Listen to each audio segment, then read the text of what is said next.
A transformação do conceito de Deus. Para Nietzsche, a castração antinatural de Deus como apenas bom representa a perda de fé de um povo em seu futuro. É um processo que se desencadeia quando se é derrotado, quando os valores da derrota precisam entrar na consciência como condições de preservação. A história dos judeus deixa isso claro. Quando o povo estava em Canaã, seu Deus era forte. Era o Deus que ordenou entrar na terra, matar a todos, inclusive mulheres e crianças, e tomar posse.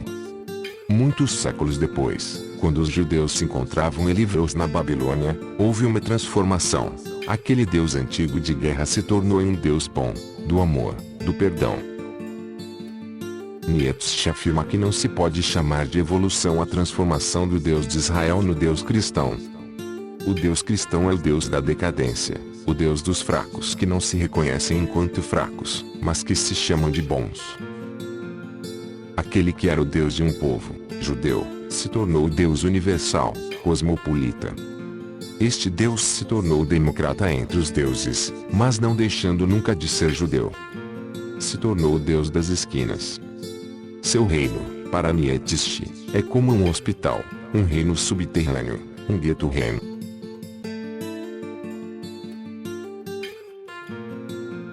Deus como aranha. O conceito cristão de Deus foi tão alterado ao longo de toda a história que Deus acabou se tornando aranha. Os senhores da metafísica, os filósofos e teólogos, teceram tanto em torno de si que Deus se transformou em ideal, espírito puro, coisa em si, subespécie Spinozae. Para entender esta curiosa metáfora nietzscheana do Deus aranha, vejamos o trecho no original alemão. Der Geistliche Gottes Begriff, Gott aus Krankengut, Gott aus Spinne, Gott aus Geist, ist einer der korruptesten Gottes Begriff, die auf der Rechtsordnung sind. O conceito cristão de Deus, Deus como Deus dos doentes, Deus como aranha, Deus como espírito, é um dos mais corruptos conceitos de Deus que já surgiram sobre a Terra. Como podemos ver destacado em negrito, a palavra alemã para aranha Spinne. No contexto desta passagem, Nietzsche está falando sobre a decadência do conceito judaico de Deus, que a ideia de Deus foi se tornando cada vez mais fraca, mais pálida, etérea, até que praticamente se dissolveu, tornando-se o nada divinizado. Nietzsche afirma que Deus se transformou então em Spinne, em aranha, mas não uma aranha qualquer, ele se tornou uma aranha subespécie Spinozae. A referência de Nietzsche é ao conceito de Deus desenvolvido pelo filósofo holandês Baruch de Spinoza, que também era judeu. Associa-se geralmente a ele uma espécie de panteísmo, uma identificação de Deus com a natureza, embora esta interpretação seja contestada por alguns estudiosos do filósofo holandês. Dessa forma, Deus, sendo tudo, é ao mesmo tempo nada, pois é indistinto de qualquer coisa em particular. Como articulou Hegel em sua Ciência da Lógica, o ser e o nada são o mesmo. O puro ser, a pura abstração, é também o nada. O Deus aranha de Nietzsche é um Deus metafísico, um espírito puro que acabou se tornando coisa em si.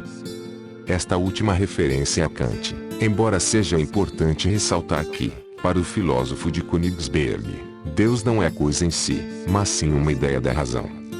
Para Nietzsche, os metafísicos, ao passar dos séculos, se apropriaram, tornaram-se senhores do conceito de Deus e trabalharam tanto nele, teceram durante tanto tempo em seu redor, que o próprio Deus foi hipnotizado pelos seus movimentos e acabou se transformando em uma aranha da espécie Spinozae.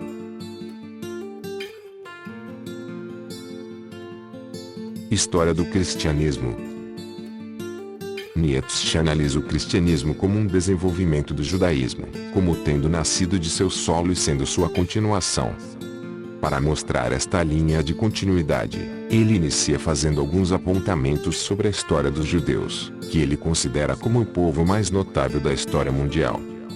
Diante da escolha de ser ou não ser, o judeu escolheu ser a qualquer preço, e este preço foi a radical falsificação de toda a natureza, de toda a realidade, tanto do mundo interior quanto do exterior. A história de Israel seria inestimável enquanto exemplo de história típica de toda a desnaturalização dos valores da natureza. No tempo dos reis, Israel estava, em todas as coisas, na posição correta, na relação correta. Seu Javé era expressão da consciência de potência, alegria em si. Era o Deus da justiça, Jereshtigkeit. Já nos tempos dos profetas, havia esperança de um rei que fosse um bom soldado e um juiz, sobretudo aquele típico profeta, Isaías. Essa esperança não foi realizada, e como o Deus antigo não mais podia continuar como era, os judeus desnaturalizaram seu conceito. A moral não mais era a expressão da vida e condição de crescimento do povo, mas se tornou abstrata, contraditória com a própria vida. O cristianismo surgiu deste solo falso, de uma concepção de Deus que havia sido desnaturalizada pelos judeus, e deu continuidade à falsificação deste Deus. Para Nietzsche, a própria palavra cristianismo já é um erro. Na verdade só houve um cristão, e ele morreu na cruz.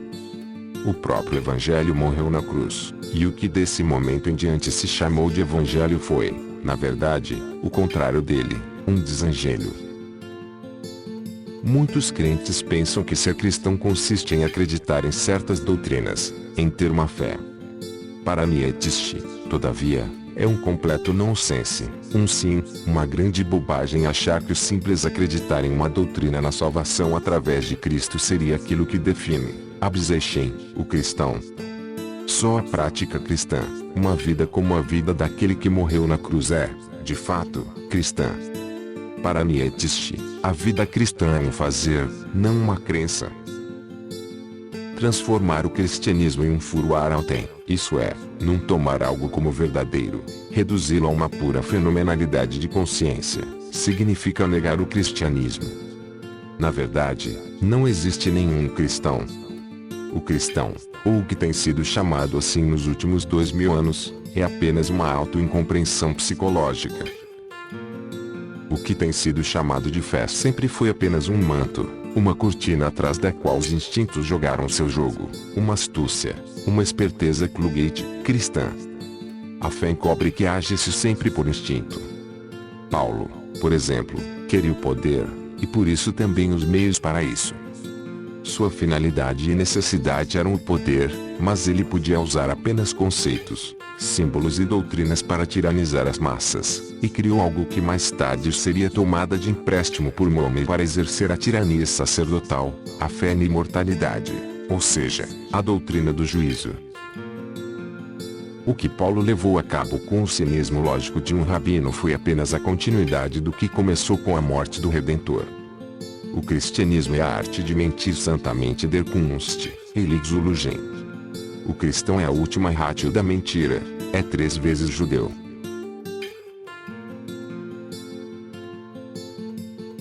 Exemplos bíblicos da corrupção cristã. Nietzsche afirma que lê poucos livros com tanta dificuldade quanto os evangelhos. O filósofo do martelo cita diversos trechos bíblicos para mostrar como os ensinamentos de Jesus foram distorcidos já em sua própria redação. Estas passagens mostram o que aquela gentalha, isso é, os primeiros cristãos colocou na boca de seu mestre.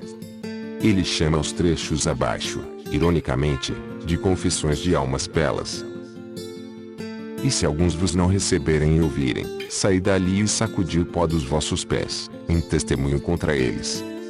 Em verdade vos digo, Sodoma e Gomorra serão no dia de juízo tratadas com menos rigor do que essa cidade. Comentário de Nietzsche, que evangélico. E quem escandalizar um destes pequeninos que em mim creem, seria melhor que lhe pusessem ao pescoço ao mó de um moinho e o lançassem ao mar. Comentário de Nietzsche, que evangélico. E se o teu olho te escandaliza, lança-o fora. Melhor é entrares no reino de Deus com um só olho do que, tendo ambos os olhos, seres lançado no fogo do inferno, onde o seu verme não morre e o fogo não se extingue.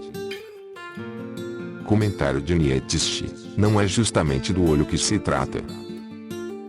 Em verdade vos digo, há alguns aqui presentes que não morrerão antes de verem chegar o reino de Deus no seu poder. Comentário de Nietzsche, que bem que mente, o leão. Quem quiser vir após mim, renuncie a si mesmo, tome a sua cruz e siga-me. Por quê? Comentário de Nietzsche. Observação de um psicólogo. A moral cristã encontra-se refutada pelos seus porquê. As suas razões refutam. Eis o que é cristão. Não julgueis, para não serdes julgados. Com a medida com que medirdes vos será medido. Comentário de Nietzsche. Que conceito de justiça de um juiz íntegro? Porque, se amais os que vos amam, que recompensa tereis disso? Porventura não fazem o mesmo os publicanos? E se saudais só os vossos irmãos, que fazeis nisso de extraordinário? Acaso não o fazem também os publicanos? Comentário de Nietzsche. Princípio de amor cristão, quer, ao fim e ao cabo, ser bem pago.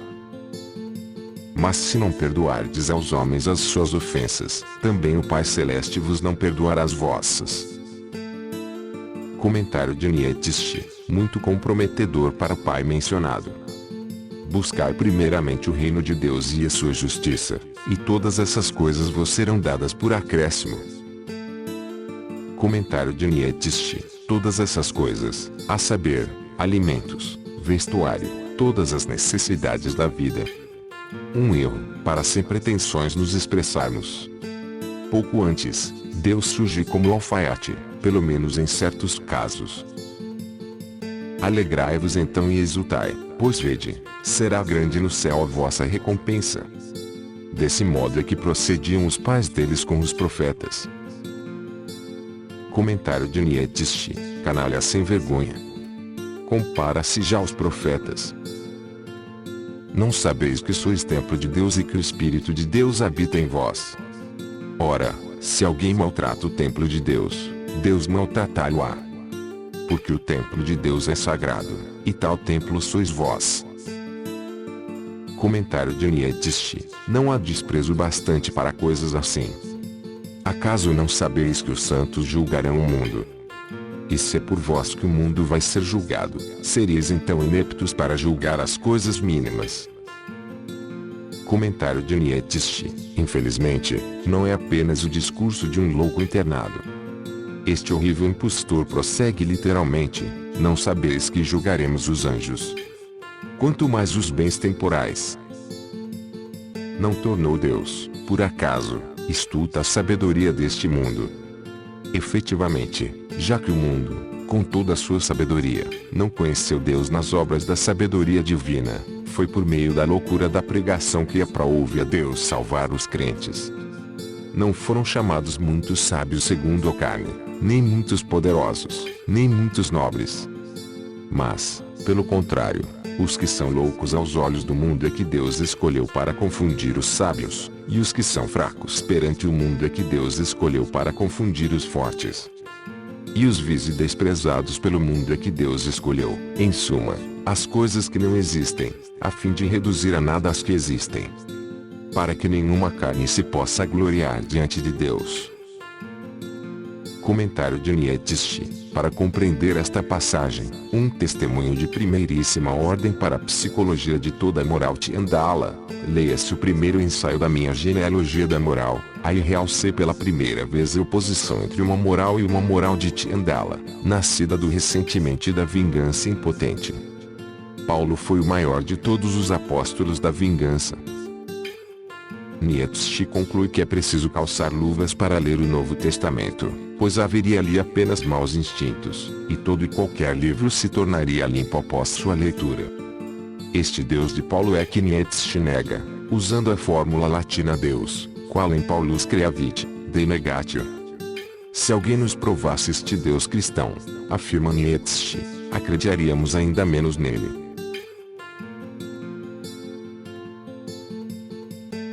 A guerra do cristianismo contra a ciência. Uma religião como o cristianismo, que não tem nenhum ponto de contato com a realidade, só poderia ser inimigo mortal da sabedoria deste mundo, isso é, da ciência. O início da Bíblia é claro quanto a isso, quanto ao medo mortal de Deus diante da ciência. Usamos a palavra Deus entre aspas, pois aqui ela é apenas uma referência aos próprios sacerdotes que escreveram os textos bíblicos. Quando os autores bíblicos escrevem Deus, eles se referem, na verdade, a eles próprios. Assim teria começado a história da humanidade, segundo os sacerdotes que escreveram a Bíblia. O Deus antigo, puro espírito, puro sumo sacerdote, andava entediado pelo jardim, e então houve o primeiro erro de Deus. Ele não achou os animais divertidos um teraltende, e decidiu que o homem deveria reinar sobre eles, ao invés de ser apenas mais um entre eles. Então vem o segundo erro de Deus, a mulher. Ela não seria, contudo, um erro qualquer, mas aquele do qual viria o único e verdadeiro pecado, a ciência. Pela mulher o homem conhece a árvore do conhecimento, e Deus é tomado de grande medo. O próprio homem se tornou um erro, um rival, pois a ciência iguala o homem a Deus. Moral da história: a ciência é o proibido em si. A ciência é o primeiro pecado, o pecado original. O único mandamento moral do judaísmo e do cristianismo é: tu não deves conhecer. Todo o resto se segue daí. Mesmo com medo, Deus continua astuto e pensa em como se proteger da ciência. Sua descoberta é compartilhada por todos os tiranos. É necessário expulsar o homem do paraíso, acabar com seu ócio, pois o ócio suscita pensamentos, e pensar é ruim para os tiranos. O trabalho do conhecimento, porém, continua fora do paraíso, se eleva ao céu, Torre de Babel, e então o velho Deus manda a guerra e separa os povos. Mas a emancipação em relação aos sacerdotes continua mesmo depois disso, e Deus toma uma última decisão: é preciso afogar o homem, dilúvio. Para Nietzsche, o início da Bíblia contém toda a psicologia do sacerdote, o qual conhece um único perigo: a ciência, a sabedoria, o conhecimento. Conclusão: o cristianismo é a doença. Para Nietzsche, ninguém se torna cristão livremente, pois é preciso estar doente o suficiente para isso. Assim, o ideal cristão de ir a todo mundo e pregar o evangelho é o projeto da igreja de transformar o mundo inteiro em um hospício. Qualquer visita a um hospício irá mostrar que a fé não move montanhas, mas que as coloca onde não existiam. Em 2000 anos de cristianismo ninguém entendeu suficientemente o símbolo cristão, Deus na cruz. Este símbolo quer dizer que tudo que sofre, tudo que pendura na cruz, é divino. O cristão pensa: todos nós estamos pendurados na cruz, logo, somos divinos, apenas nós somos divinos. O julgamento de Nietzsche é que o cristianismo é a maior corrupção, a maior desgraça que já aconteceu à humanidade. A igreja é o anticristo que perverteu o chamamento original de Cristo a romper com pai e mãe e se tornar perfeito. Ela vendeu Cristo a César. Em um texto anexo a algumas edições de O Anticristo, Nietzsche proclama as leis contra o cristianismo. Elas não eram para o seu tempo, mas para futuras gerações. Suas reflexões acerca da morte de Deus já haviam diagnosticado o alvorecer de uma nova era, e Nietzsche sempre se considerava escrevendo para a posteridade. Nas primeiras páginas de O Anticristo ele advertia que seu livro pertencia a poucos, e que seus verdadeiros leitores talvez ainda nem tivessem nascido.